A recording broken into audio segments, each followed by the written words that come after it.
الحمد لله الذي نستعينه ونستغفره ونؤمن به ونتوكل عليه ونعوذ بالله من شرور أنفسنا ومن سيئات أعمالنا من يهده الله فلا مضل له ومن يضلل فلا هادي له ونشهد أن لا إله إلا الله وحده لا شريك له ونشهد أن سيدنا ومولانا محمدا عبده ورسوله صلوات الله تبارك وتعالى عليه وعلى آله وأصحابه وأزواجه وذرياته وأهل بيته وأهل طاعته وبارك وسلم تسليما كثيرا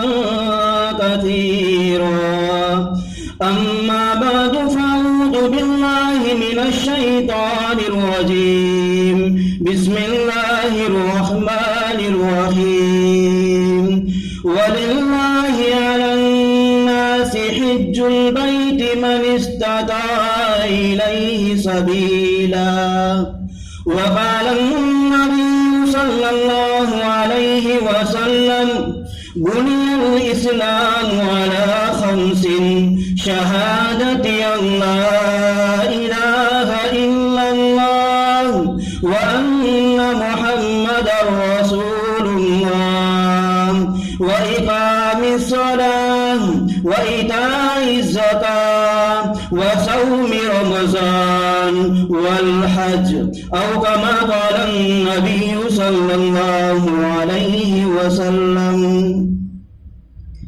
قابل احترام بھائیوں، دوستوں اور بزرگوں،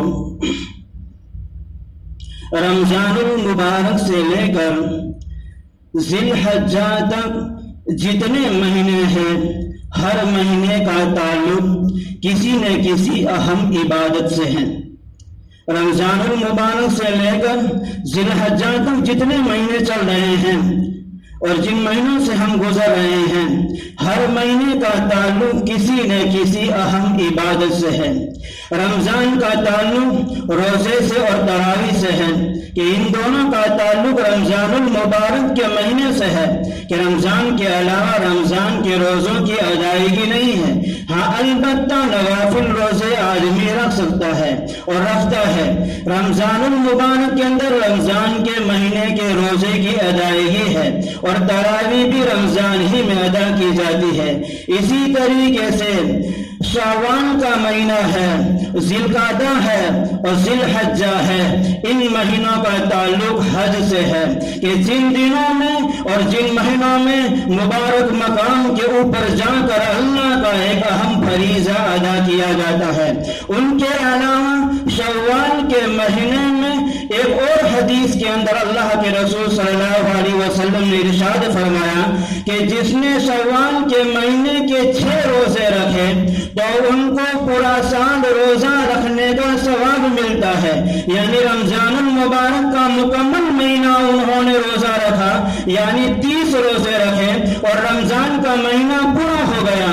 عید کا دن ہے، عید کے دن کو گزار کر چاہے عید کا دن ختم ہو جائے ان کے بعد ہی شوال کے مہینے میں 6 روزے رکھے، یا اگر لگاتار عید کے بعد متصلا نہیں رکھ سکتا، پورے مہینے میں آدمی نے 6 روزے رکھے، رمضان المبارک کے 30 روزے اور شوال کے 6 روزے رکھے، کل ملا کر 36 روزے ہوئے اور ایک روزے کا ثواب اللہ 10 کے برابر دیتا ہے۔ تو یہ 36 کو اگر 10 سے گنا جائے تو 360 ہوتے ہیں اور پورے سال کے دن بھی 360 ہے۔ گویا آدمی نے 36 روزہ رکھ لیا تو اس آدمی نے گویا کہ پورا سال روزے دار ہو کر گزارا، اتنا بڑا ثواب ہے۔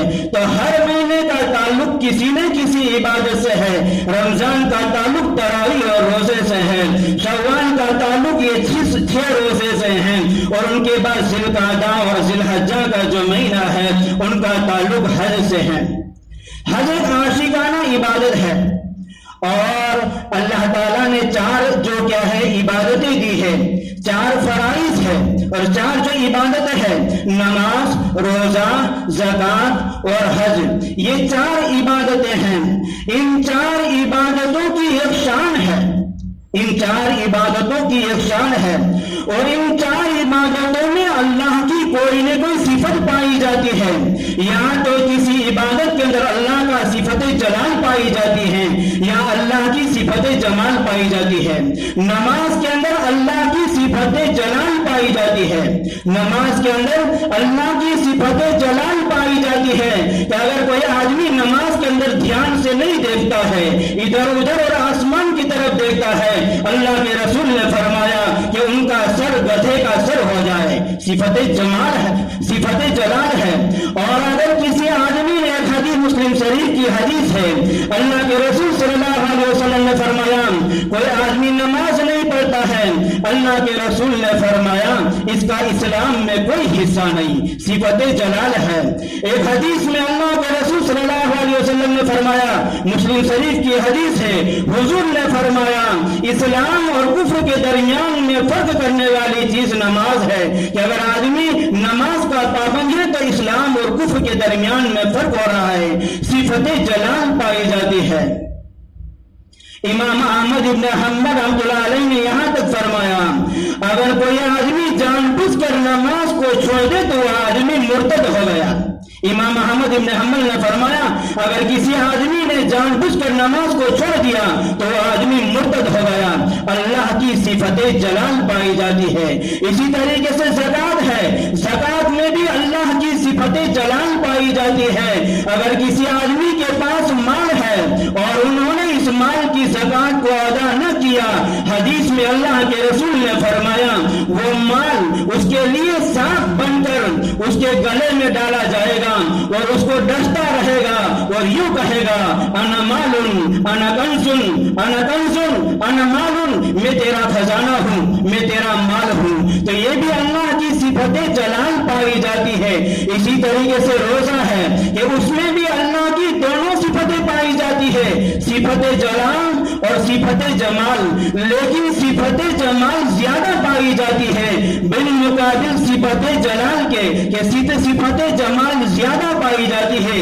کسی آدمی نے روزے کی حالت میں کھا لیا، پی لیا، چاہے اس آدمی نے پیٹ بھر کر کھانا کھا لیا، بھول سے پیٹ بھر کر پانی پی لیا، لیکن اس کے روزے میں کوئی فرق نہیں آتا اگر بھولے سے کھایا ہے تو۔ یہ ہے اللہ تعالیٰ کی صفت جمال، اور حج کے اندر تو صفت جمال ہی جمال ہے۔ یہ اللہ کی ایک عاشقانہ عبادت ہے، اللہ کے عشق میں اس عبادت کو کیا جاتا ہے۔ اسی لیے تو کہا جاتا ہے آدمی اپنے کپڑے پہنے ہوئے نکال دے، اللہ کے عشق میں دو چادروں کے اندر اللہ کی طرف چلے۔ یہ عاشقانہ عبادت ہے، یہاں تک کہ بال اس کے بکھرے ہوئے ہو، پراگندہ بال ہو، اللہ کو بندے کی یہ حالت پسند ہے کہ دو چادروں کے اندر بندہ میرے پاس آئے، اور یہ صفت کیا ہے؟ جمال ہے کہ دو چادروں کے اندر آئے اور اس کے بال بھی پراگندہ ہو، کنگھی کیا ہوا، تیل لگایا ہوا نہ ہو، جسم سے پسینہ بہ رہا ہو، خوشبو نہ لگائے بلکہ اس کے جسم سے بدبو آ رہی ہو۔ اللہ کو بندے کی وہ حالت پسند ہے تو اللہ کہہ رہا ہے یہ اللہ کی کیا ہے؟ صفت جمال ہے۔ اور حج ایک عاشقانہ عبادت ہے، اللہ کے عشق میں اس عبادت کو کیا جاتا ہے کہ بندہ اللہ کے عشق میں، اور جس کو آدمی کو جس سے محبت ہوتی ہے، کسی آدمی کو کسی سے محبت ہو گئی یا کسی آدمی کو کسی سے عشق ہے تو آدمی اس کی ملاقات کا مشتاق ہوتا ہے۔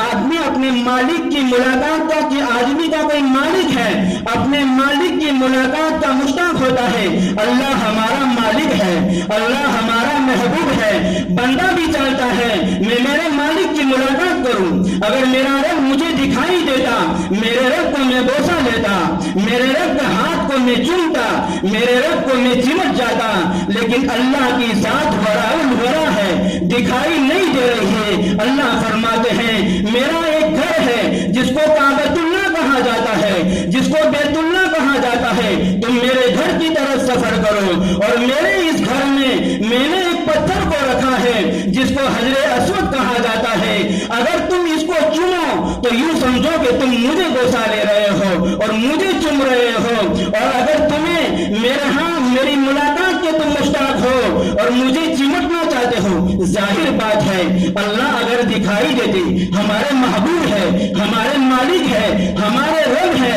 کون اللہ کی پیشانی کو بوسا نہ دیتا، کون اللہ کو چمٹ نہ چاہتا، کون اللہ کی ملاقات نہ کرتا، جو ہمارا مالک ہے، ہمارا محبوب ہے۔ اللہ فرماتے ہیں اگر تم مجھے چمٹنا چاہتے ہو تو حجر اسود سے لے کر بیت اللہ کا جو دروازہ ہے تم اپنے بازوؤں کو پھیلا دو، اپنا ایک ہاتھ یعنی بایاں ہاتھ حجر اسود کے اوپر رکھ دو اور تمہارا دایاں ہاتھ یہ بیت اللہ کی چوکھٹ کے اوپر رکھ دو، اور دونوں ہاتھوں کی انگلیوں سے ایک ہاتھ کی انگلی سے تم حجر اسود کو پکڑ لو، دوسرے ہاتھ کی انگلیوں سے تم بیت اللہ کے دروازے کی چوکھٹ کو پکڑ لو، اور تمہارا سینہ بیت اللہ کی دروازے دیوار کو لگا دو، اور تمہارا یہ رخسار اور تمہارا یہ جو گال ہے وہ بیت اللہ کی دیوار سے چمٹا دو، اور یہ چمٹانے کے بعد تو یوں سمجھو کہ میں میرے رب کو چمٹ رہا ہوں۔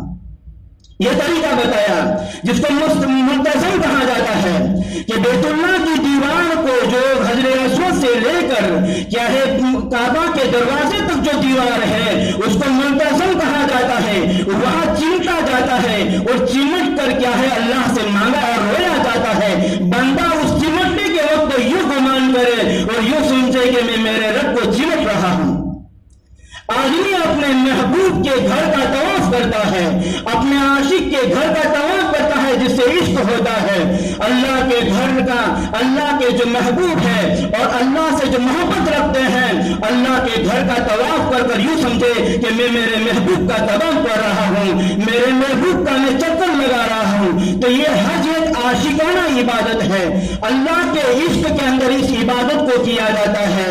اور جو آدمی حج کے لیے گیا اور حج کے اندر انہوں نے کوئی گناہ کا کام نہیں کیا، قرآن میں اللہ خود فرماتے ہیں وَلَا رَفَثَ وَلَا فُسُوقَ وَلَا جِدَالَ فِي الْحَجِّ، کہ وہاں جا کر گاڑیوں میں بیٹھنے کے بارے میں جھگڑے نہیں، آپس میں گالی گلوچ نہیں کیا، فسق و فجور نہیں کیا، آپس میں جھگڑے نہیں، کھانے میں نہیں جھگڑے، گاڑیوں میں سوار ہونے میں نہیں جھگڑے، مکان میں رہنے میں نہیں جھگڑے، اور اللہ کی فرما برداری کے ساتھ انہوں نے حج کیا۔ وَلَا رَفَثَ وَلَا فُسُوقَ وَلَا جِدَالَ فِي الْحَجِّ، اللہ فرماتے ہیں یہ ان کا حج حج مبرور ہوگا۔ علماء نے یہاں تک لکھا ہے، فقہاء نے یہاں تک لکھا ہے کہ احرام کی حالت میں آدمی کے دل میں اپنے بیوی کا خیال بھی نہیں آنا چاہیے۔ اگر آدمی احرام کی حالت میں ہے تو اس حالت میں آدمی کا خیال اپنی بیوی کی طرف بھی نہیں جانا چاہیے۔ اپنی نگاہوں کی حفاظت، اپنے آنکھ کو گناہوں سے بچانا، اپنے آنکھوں کے اوپر کیا ہے پردہ داری ہونی چاہیے کہ کسی غیر محرم کے اوپر، کسی عورت کے اوپر ہماری نگاہ نہ پڑے، بد نظری نہ ہو، وہاں جا کر بھی گناہ ہوتے ہیں۔ اپنے آپ کو ان گناہ سے بچا لیا، سارے گناہوں سے اپنے آپ کو بچا لیا، یہ ان کا حج حج مبرور ہوگا۔ حج مبرور کہتے ہیں کہ آدمی کیا ہے اس انداز کے اندر حج کرے جو کہ کیا ہے ولا رفث ولا فسوق ولا جدال، یہ چیزیں بھی نہ ہو، اور کیا ہے ان کے ساتھ ساتھ آدمی کے سارے گناہ معاف کر دیے جاتے ہیں۔ کیسے غفر له ما تقدم من ذنبه وما تأخر، ان کے اگلے پیچھے تمام گناہ معاف ہو جاتے ہیں۔ لیکن یاد رکھنا اللہ گناہوں کو معاف کر دیتے ہیں۔ اگر دنیا کی زندگی میں غیبت کی ہے، جھوٹ بولا ہے، بہتان ڈالا ہے، زنا کیا ہے، چوری کی ہے، وہ گناہ معاف ہوں گے۔ اگر کسی کا قرضہ ہمارے اوپر ہے تو وہ معاف نہیں ہوگا، چاہے آدمی کتنا ہی حج کر لے، لیکن یہ معاف نہیں ہوگا۔ قرضدار کو اس کا قرض چکانا ضروری ہے۔ اگر بہنوں کو میراث سے محروم کر دیا ہے یہ دینا ضروری ہے۔ اگر بھائیوں کی ملکت کے اوپر قبضہ کر لیا ہے یہ دینا ضروری ہے، یہ معاف نہیں ہوگا۔ اور اس انداز میں حج کرنا بھی صحیح نہیں ہوگا کہ ہمارے ذمہ ہماری بہن کا میراث ہو، ان کا حصہ ہمارے پاس ہو، وراثت سے ہم نے اس کو محروم کر دیا ہو، ان کی زمین کو ہم کھا رہے ہو، بھائیوں کی زمین کے اوپر ہم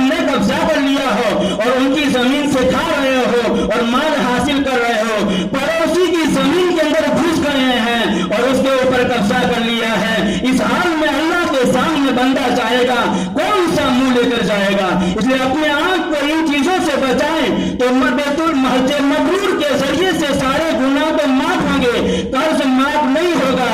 بندے کے حقوق جو ہمارے اوپر ہے ان کو ہم نے ادا نہیں کیے ہیں اور ان حقوق کو ہم نے پامال کیا ہے، وہ بندے کے حق معاف نہیں ہوں گے جہاں تک سامنے والا بندہ معاف نہیں کرے گا، چاہے ہمارا بھائی ہو، ہماری بہن ہو، یا ہمارا پڑوسی ہو، یا کوئی اور آدمی ہو جن کے حق کو ہم نے دبایا ہے، وہ حق چاہے کتنا آدمی حج کر لے لیکن حج اور عمرے سے معاف ہونے والا نہیں ہے۔ تو ان کا زیادہ تر کیا ہے، خیال رکھا جائے کہ ہمارے اوپر کسی کے حق باقی نہ رہے۔